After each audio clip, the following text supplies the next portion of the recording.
The human with no past. The twin suns burned over the dry red soil of Orion 9, a forgotten mining planet at the edge of the galaxy. The workers had already left. They knew what was coming. Everyone knew. An elite alien warband was approaching. Their ship landed without sound. Tall, armored soldiers marched out. They were called the Dravik, a feared group known for crushing human colonies without mercy. They had sharp blue armor, glowing with electric lines, and each of them carried plasma blades. Commander Xelkor stood in front of his troops. His voice was cold. No survivors. No mercy. Take the resources. Leave nothing behind. But before the first step toward the mining base, one scout raised his hand. "Commander, there's someone here." Everyone turned. A lone human stood in the open, facing the rising sun. No weapons, no armor, just a long coat covered in dust. His head was slightly bowed, and his hands were at his sides. He looked calm. "Who is he?" the commander asked. "We don't know," said the scout, tapping his visor. "No name, no data, nothing in the galactic net." The commander frowned. "Every human has a record. Every soldier has a file." The scout hesitated. "Not him. His file is locked under level red security. Even the Empire's database refuses access. It just says, 'Do not engage.'" Xelkor laughed. "One man, against an entire warband. Maybe he's a leftover miner." But then something strange happened. As they watched, a small flying drone went near the human. It circled him once, scanning his body.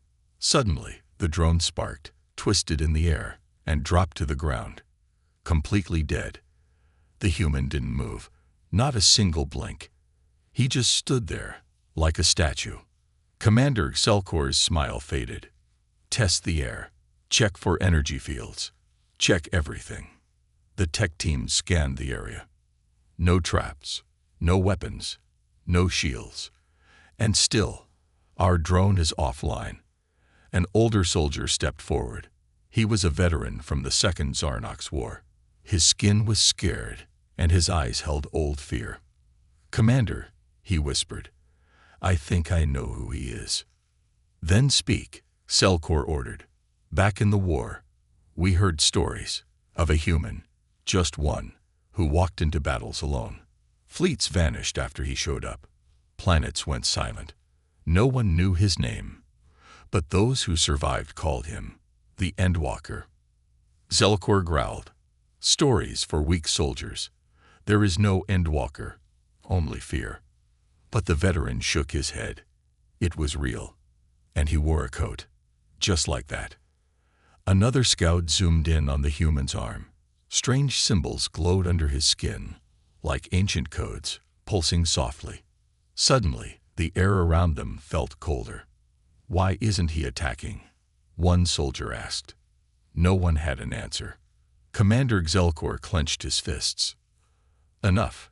We surround him. Test his limits. If he moves, we strike." The warbands spread out in a circle, their weapons raised. They stepped closer, inch by inch. The human still didn't move. 5 soldiers moved fast, trying to grab him. It was a mistake. They vanished. No screams, no light, just gone. Only the dust where they had stood remained. The others froze in place. The human slowly lifted his head. His eyes opened. They were not normal eyes. They were black, but within them were stars. Moving stars, galaxies turning in silence. Even Commander Xelkor took a step back. "Pull back," the veteran shouted.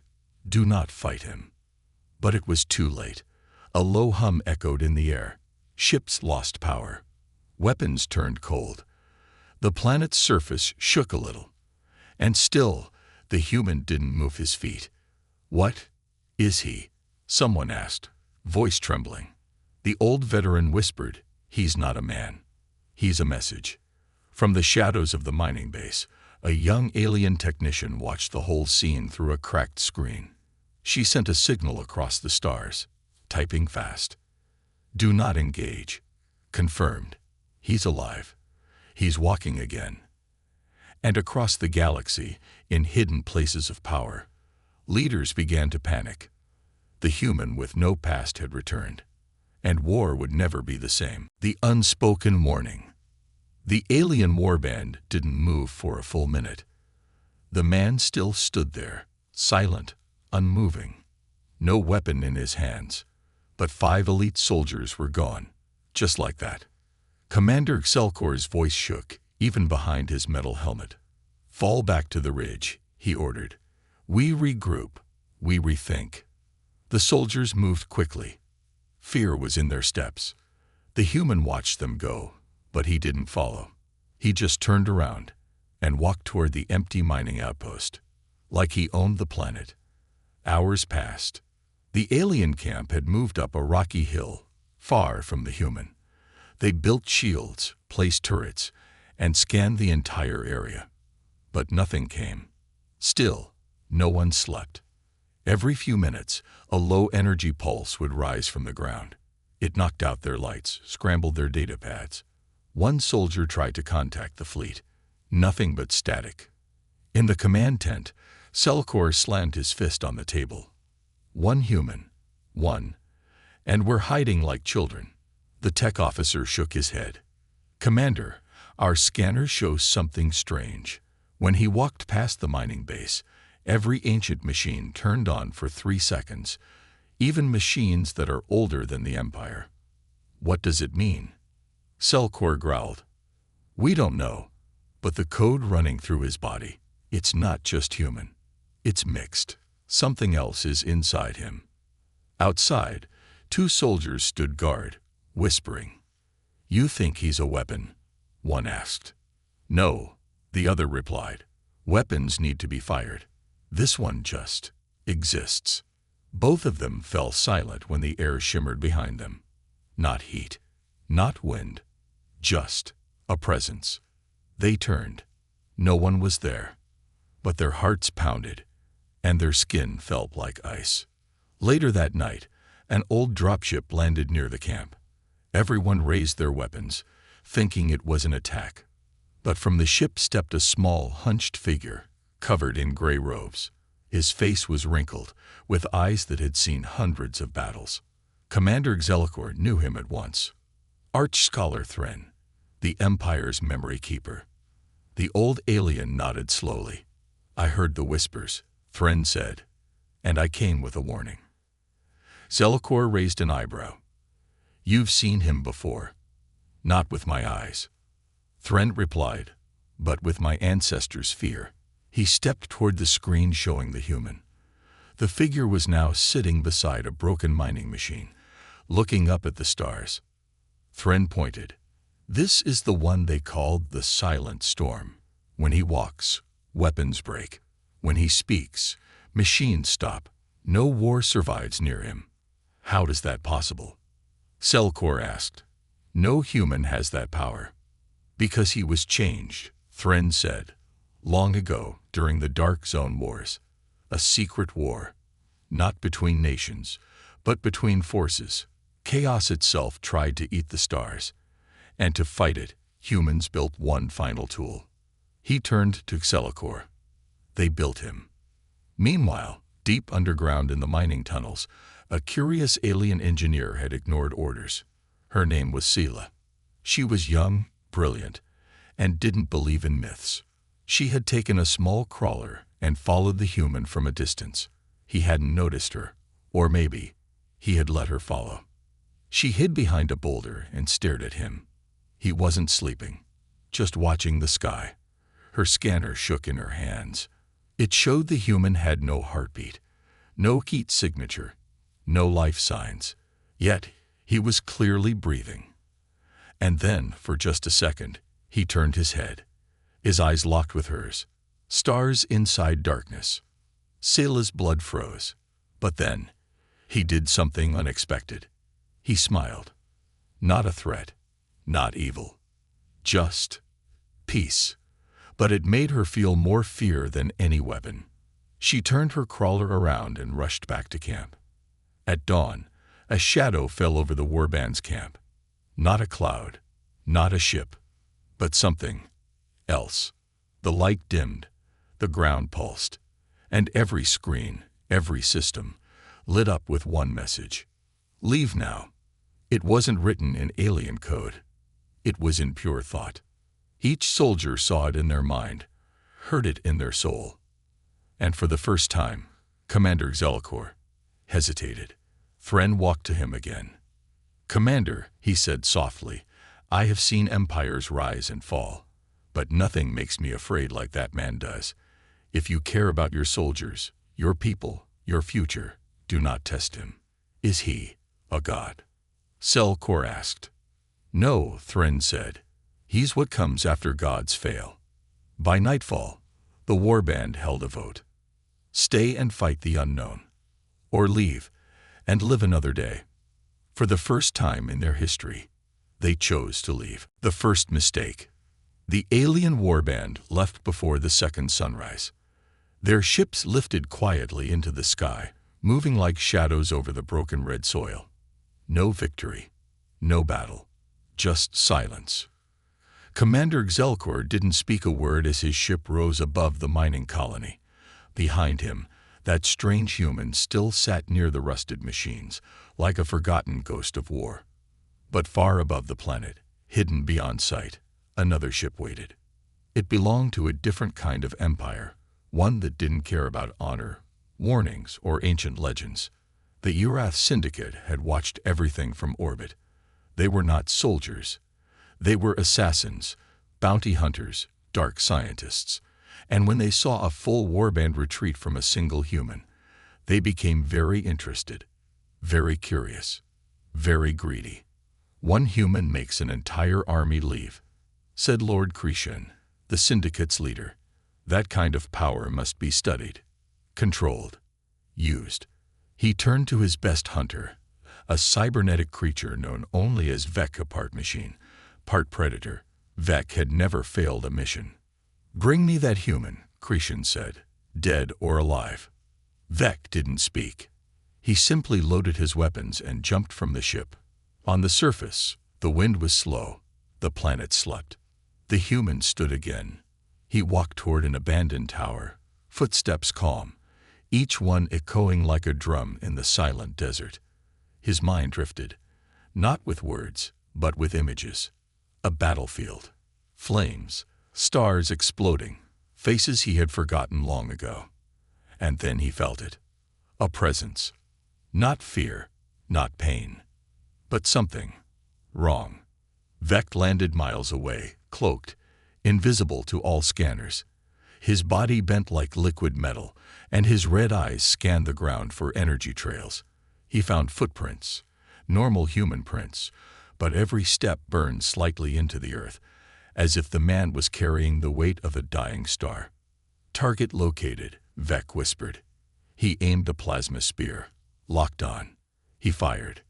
The spear flew across the sky like a comet. But before it could hit, the air bent, just slightly, and the spear dropped. No sound, no explosion. It simply hit the ground like a rock. Vek blinked. His sensors went dark for 3 seconds. When they returned, the human was looking directly at him, through miles of distance. Back on the ship, Krishan saw the feed. How did he know Vek was there? No one had an answer. They watched as the human raised one hand and pointed at the sky. Then he closed his fist. In space, the Urath ship shook. Alarms blared. Systems crashed. Every screen showed the same thing. A single word, repeated over and over. "Leave." The engine shut down. Weapons melted. And one by one, the crew screamed and collapsed, not from pain, but from something else, from memories that weren't theirs. Lord Krishan saw visions. He was a child again, hiding in a broken world. As a shadow walked through fire, he watched his army burn without flame. And he felt small, weak.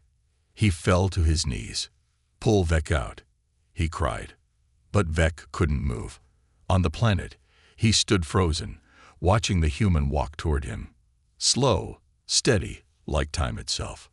Vec raised his gun again. But his arm broke. Not by force.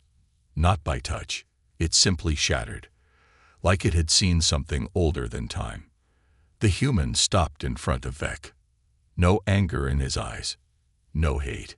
He placed one finger on Vec's chest. And Vec saw everything. A war outside the galaxy. A machine built by humans and aliens together. And himself, dead many times, yet somehow still here. Vec dropped to his knees. He whispered, "What are you?" The human answered, for the first time in many years, "I am the warning you forgot to hear." In orbit, the Urath ship exploded without a sound. No debris. No flames. Just gone. Erased from existence. Across the galaxy, deep inside hidden towers, other watchers observed this moment.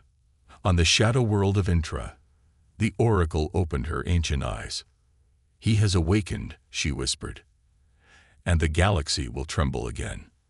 On the human homeworld, Earth, the secret council met for the first time in a decade. "The ghost is walking," said Director Shen. "We must decide. Do we bring him home, or stay out of his path?" And in the high halls of the Zereth Alliance, the Emperor stood in silence before a glowing map. One red dot blinked. Moving slowly, planet by planet. One of his advisors asked, "Should we prepare for war?" The Emperor shook his head. "No," he said. "We prepare for silence." Back on Orion 9, the human stood alone once more. Not a drop of blood on him. Just stars in his eyes. And a path ahead. He began walking again. Not toward battle. Not toward peace. But toward something, waiting in the dark. Something only he remembered. And that would be their next mistake. The forgotten war. The stars above Orion 9 seemed colder that night. As the strange human walked across the sand, the galaxy far above began to whisper. Not through voices, but through memories. Fragments of something long hidden, something almost erased from time itself. But some remembered. In the farthest corner of known space, floating beyond the edge of star maps, there was a place even the bravest explorers refused to go. A broken planet with no name. No sky, just ruins and silence. Here lived a creature once called the Memory Eater, a being so ancient that entire civilizations had died just to bury its truth. It stirred for the first time in 1,000 years. "He walks again," it hissed in a voice made of wind and dust. The one who remembers what none should. On the human homeworld, Earth, deep beneath the oceans, in a hidden bunker called Echo Core, 5 people sat around a cold steel table. These were not leaders, not politicians. They were older than governments. They were the keepers, those who survived the Dark Zone War. Director Shen looked up at the silent room. "He's alive," she said. "We confirmed it through the Dravik Warband. And now the Urath Syndicate is gone." An old man across the table shook his head slowly. His eyes were pale. "They never understood," he whispered. "We didn't build him to win wars. We built him to stop them." Another keeper, a woman with cybernetic arms, added quietly, "He was our last answer. Not a weapon, not a hero, just a line in the sand." But someone else had been listening. A hidden empire known only as the Veil Assembly, made of spies, shadows, and unseen hands, learned of the human's return. They had records, dark records, ones that showed what he had done the last time he was active. Back then, the Veil tried to capture him. Only one agent returned. Blind, mute, insane. He had carved a single word into his own skin before he died. "Don't." But power makes even the wise forget fear. The Veil prepared a special team. Mind-locked assassins who had no memory, no name, no past. They called them the Blank Legion. And they sent them to hunt the human. On Orion 9, Saga, the young alien engineer, watched the man from a cliff. She had returned alone. Not because she was brave, but because she needed to understand. She held a scanner in her hand, but it was useless now. Every time she pointed it at him, the screen showed static, and her own face screaming back. Still, she stayed. The man sat near a shattered satellite, staring into it like it held a secret. She crept closer, heart pounding. "Who are you?" she asked softly. His voice was calm, quiet, full of weight. "I am the cost of forgetting." She blinked. "You were in a war." He nodded. "Not a war. The last war."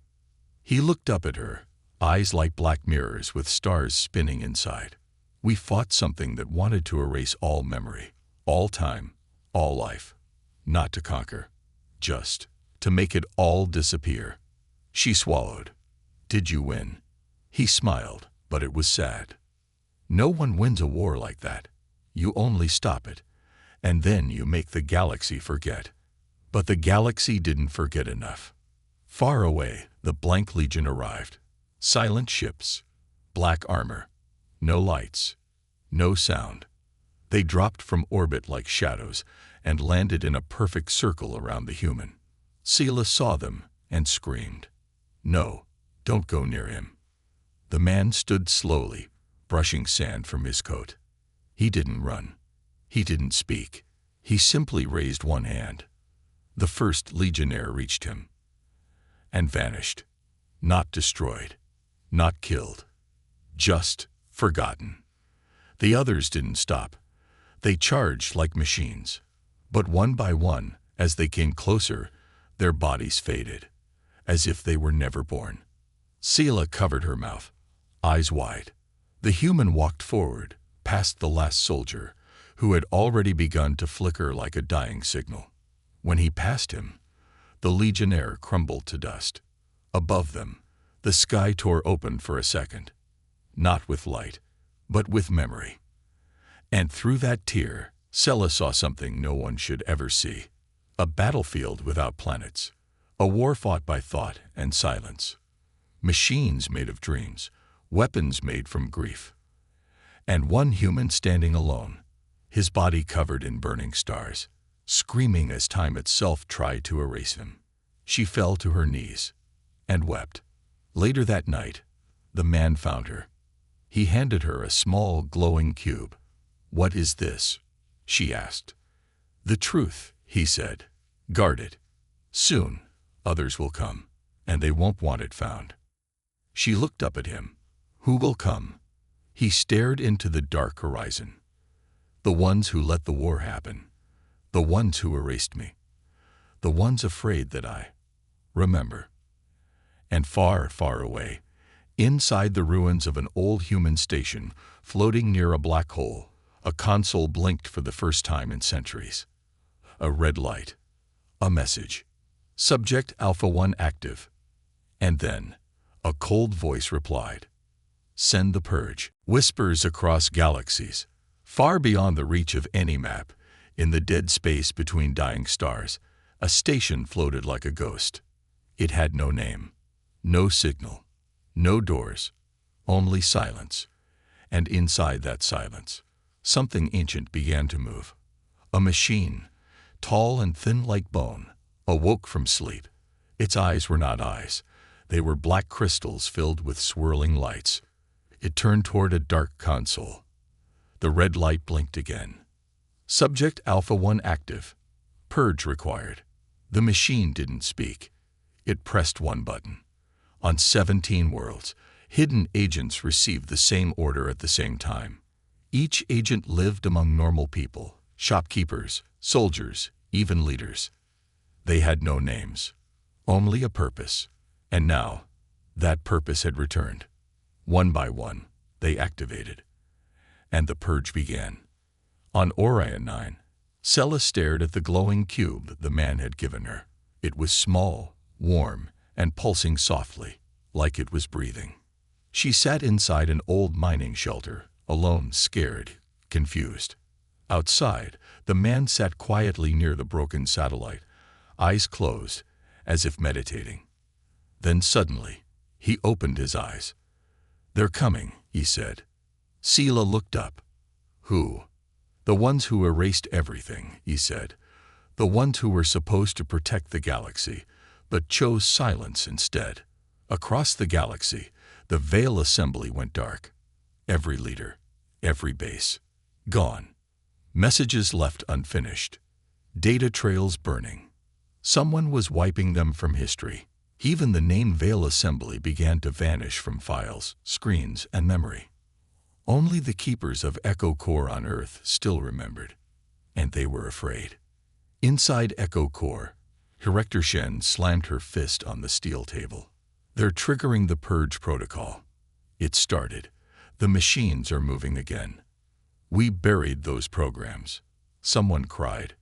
Not deep enough, said Shen. The old man beside her trembled. If Alpha One is awake, then the machines that serve the enemy are waking too. And they're not just coming for him. They're coming for the memory of him. In a floating temple city above a gas giant, the high monks of the Zerith Order held an emergency vision ritual. 12 monks entered the star chamber. Only one came out. His eyes were wide with terror. His hand shook as he carved a message on the floor with his own blood. He walks, and the stars scream. Back on Orion 9, night fell again. But it was not peaceful. Ships entered the atmosphere, silent, sharp, black as obsidian. They had no lights, no windows. They weren't made to land. They were made to erase. These were the Purge Sentinels, machines designed to remove anything that should never have existed. And they had one target, Alpha One, the man with stars in his eyes. Sela watched them descend from a nearby hill. What are those things? She asked, her voice shaking. He stood slowly, brushing off the dust from his coat. Ghosts of a war no one remembers, he said, sent by those who fear truth more than death. What do they want? Not me, he said softly. They want the galaxy to forget me. Again. The sentinels moved without sound. They didn't walk. They floated. Their arms stretched like blades. Their minds were linked. One thought, one goal, one kill. They reached the ground. Time bent around them. The sand turned black. Air cracked like glass. The human stepped forward. Alone. Unarmed. Unafraid. The lead sentinel reached him. It raised its arm. From the sky, a beam of light struck down, bright as a newborn star. Sela covered her eyes, screaming. But when the light faded, he was still standing. Untouched. The sentinel froze. Something inside it sparked. Then, cracked. The human spoke one word. Remember. And the sentinel did. In that moment, it saw the war. The real war. It saw humans and aliens fighting together against the enemy behind time, the thing that fed on silence and forgetfulness. It saw itself, not as a weapon, but as a prisoner. It fell to its knees and shattered into ash. The other sentinels paused. Their minds wavered. Doubt, fear, and in a single breath, the human unleashed something silent but unstoppable. An invisible wave of thought, like a ripple across space. Not violence, not pain, but truth. The machines began to shake. One by one, they crumbled into dust. Not destroyed, freed. Far above, inside the nameless station in dead space, the black crystal eyes of the machine cracked. It let out a low, broken sound. Not rage, not fear. Something worse. Recognition. It turned to a deeper chamber. A vault. Inside the vault, something old and locked away for eons began to wake. A voice, ancient and terrible, whispered, "You failed to erase him." The machine answered, "He is no longer a weapon. He is a memory." The voice replied, "Then we erase memory itself." And so a new order was given, not just to destroy the man, but to rewrite reality, to make a world where he never lived, where the war was never fought, where truth was forever forgotten. And the galaxy, it wouldn't even know what it had lost to deal with terror, Space began to change. Not with explosions, not with war, but with silence. A silence that spread like a crack through glass, touching one star, then another, and then entire sectors. Things disappeared. Old statues, star maps, full names of fallen warriors, even stories from songs faded. Planets began to forget themselves. This was not war. This was erasure. And the one who walked with stars in his eyes. He felt it. He stood at the edge of a cliff on Orion 9, watching the stars above flicker. Not blink, flicker, like dying lights in a broken memory. Behind him, Sela clutched the glowing truth cube, trembling. "What's happening?" she asked. "They've started rewriting," he said. She blinked. "Rewriting what?" "Everything," he answered, "starting with me." Meanwhile, in the deepest chambers of the Archon throne world, the most powerful galactic empire gathered its secret council. 20 chairs, each holding a leader from a different species. They had never agreed on anything before. Until now. Before them stood a hologram, a figure cloaked in darkness, with glowing silver lines down his arms. He was known only as the Collector, the one who handled problems too big to fight, too dangerous to ignore. "The human is destabilizing the fabric of our memory web," said the Collector. "If he continues, we will not just lose history, we will lose control of time itself." "Then kill him," barked the Dravik warlord. "We tried," the Collector replied calmly. "He turned machines into dust and made the stars weep. We cannot kill him with force." A quiet, slow voice from the back whispered, "Then what do you suggest?" The Collector leaned forward. "We send a diplomat." Back on Orion 9, the human sat on the sand, staring at the cube Sela held. He reached out and touched it. Images spilled into the air like light. Old battles, broken moons, screaming soldiers begging not to forget. "You shouldn't have followed me," he said to her. "Why not?" she asked. "Because it's dangerous." He shook his head. "Because the truth breaks people." That night, a strange ship entered orbit. It made no sound, no lights, no heat, and yet it landed like a whisper in the sand.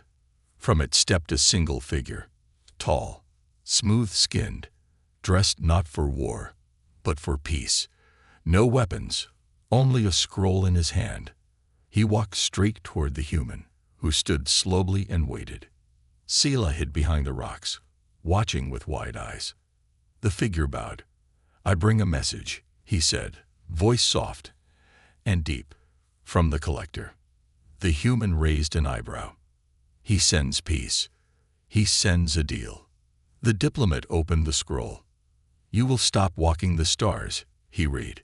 "You will give up the cube. You will erase yourself willingly." The human didn't reply. In return, the diplomat continued, "We will spare the girl. We will leave the planet. We will stop rewriting. For now." The human looked at Sela. Her eyes met his. She didn't speak, but he knew her answer. He turned back to the diplomat. "No." The air grew cold.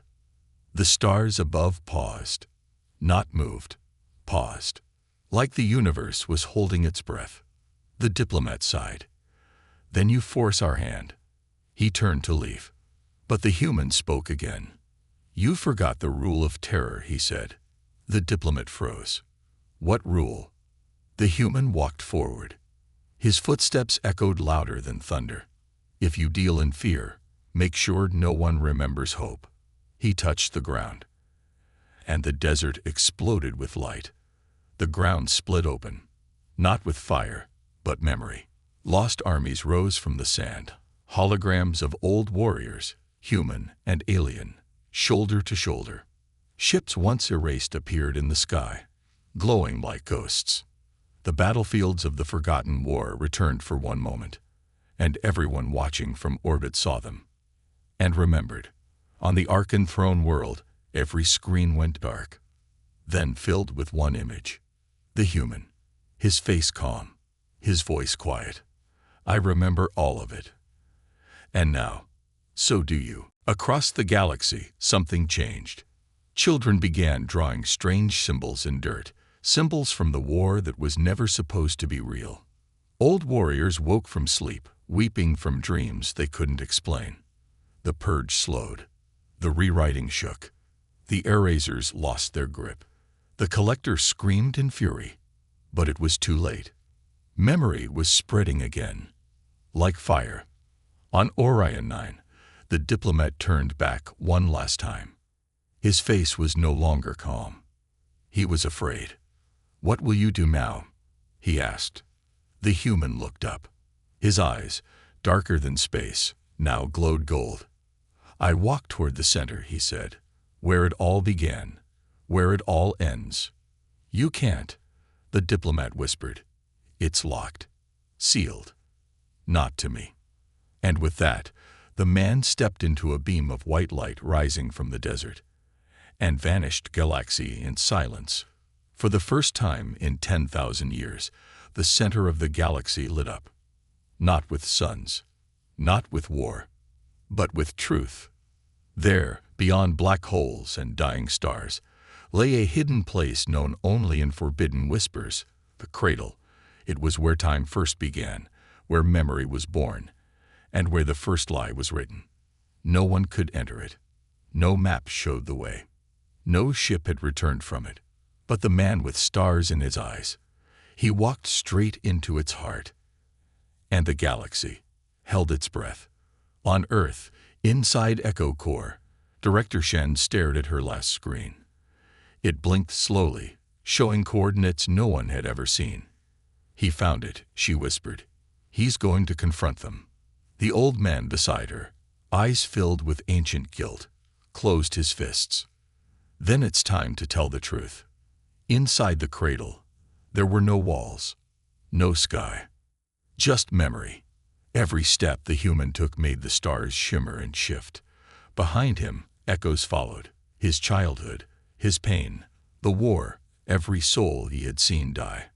And ahead of him, something waited, a voice, not loud, not angry, just patient. "You shouldn't be here." He stopped. "I was made to come here. You were made to forget, like the others." The human raised his hand. "I remembered. Now I want to know why we had to forget." The voice formed into shape. Not man, not alien, just a being made of shifting light and shadow. It pulsed with power, old, endless, deep.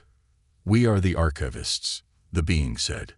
"We created the lie to protect the future. Truth is chaos. Memory is war. Silence brings peace." The human's voice was calm. "You didn't protect the future. You erased it. We gave the galaxy a gift, ignorance. No fear, no pain, no scars." He stepped closer. "But you also erased the heroes who ended the war, the bonds between species, the sacrifices, the hope." The archivist flickered. "We kept order. You kept control," the man said. Outside the cradle, time trembled. On every planet, people stopped mid-sentence. They forgot what they were saying, forgot where they were. But deep inside, they felt something pulling, like a voice calling from inside their bones. Something was happening. Something big.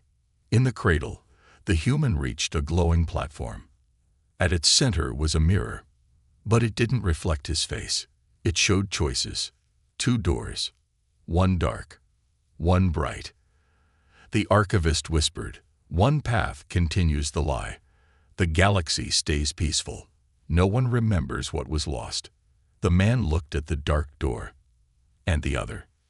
"The truth returns," the archivist said. "But with it comes pain. War may rise again. Fear will return. Your name will be remembered, but so will everything else." The man stood still. This was what he was created for. Not to destroy, not to fight, but to choose. Sela watched from Orion 9. She didn't know how, but she could feel it. Like the whole galaxy was waiting. "Please," she whispered, Don't let us forget again. Inside the cradle, the human took one last breath. He thought of the soldiers who died, the machines who cried, the enemies who became friends. He thought of hope, the kind built through fire, not silence. And he stepped through the bright door. Light exploded across the galaxy. Stars blinked awake. Planets shook as memories returned like storms. People remembered names, battles, loves, losses, and truth. Some wept. Some fell to their knees. Some screamed. But none were empty anymore. On Earth, Director Shen stood in the rain outside Echo Core. A young boy walked by, humming a tune, a song from a war that never existed. Until now. She smiled through her tears. On Orion 9, Sella stared at the cube. It had turned into a flower. Living, glowing, full of memory. And in the cradle, the human stood alone. The archivist was gone. The room faded, but the stars in his eyes burned brighter than ever. He knew the cost of what he had done. He would carry it forever. But the galaxy was awake now, alive again. And maybe, just maybe, free.